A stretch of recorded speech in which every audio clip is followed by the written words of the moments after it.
ไปนอนหยุดยอกย้อนตัวเองสักทีฟุ้งซ่านทำไมดึกแล้วเดี๋ยวก็ชินก็ผ่านไปแค่นอนเหงาเดียวดายไม่มีเธอ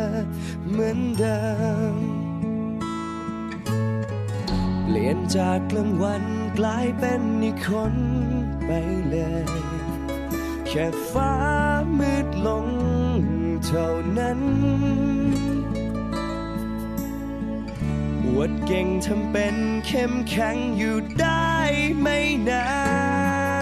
นก็ต้านทานไม่ไหว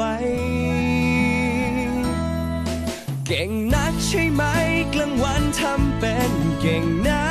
กแล้วทำไมไม่พักแล้วทำไมไม่นอนเก่งนักใช่ไหมแล้วทำไมต้องเหงาแล้วทำไมต้องทุกข์ทนคิดกังวลมากมายเก่งจริงต้องไม่เป็นอะไร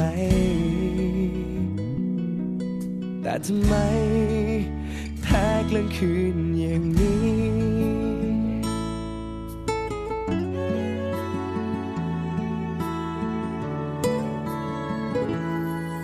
ไม่รู้ว่าทำไมต้องอ่อนแอ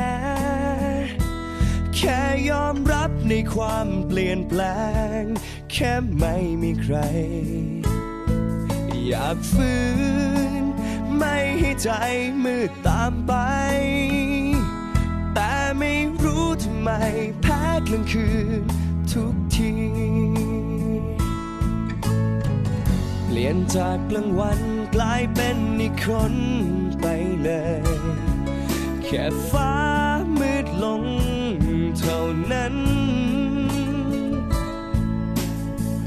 อวดเก่งทำเป็นเข้มแข็งอยู่ได้ไม่นานก็ต้านทานไม่ไหวเก่งนักใช่ไหมกลางวันทำเป็นเก่งนักแล้วทำไมไม่พักแล้วทำไมไม่นอนเก่งนักใช่ไหมแล้วทำไมต้องเหงาแล้วทำไมต้องทุกข์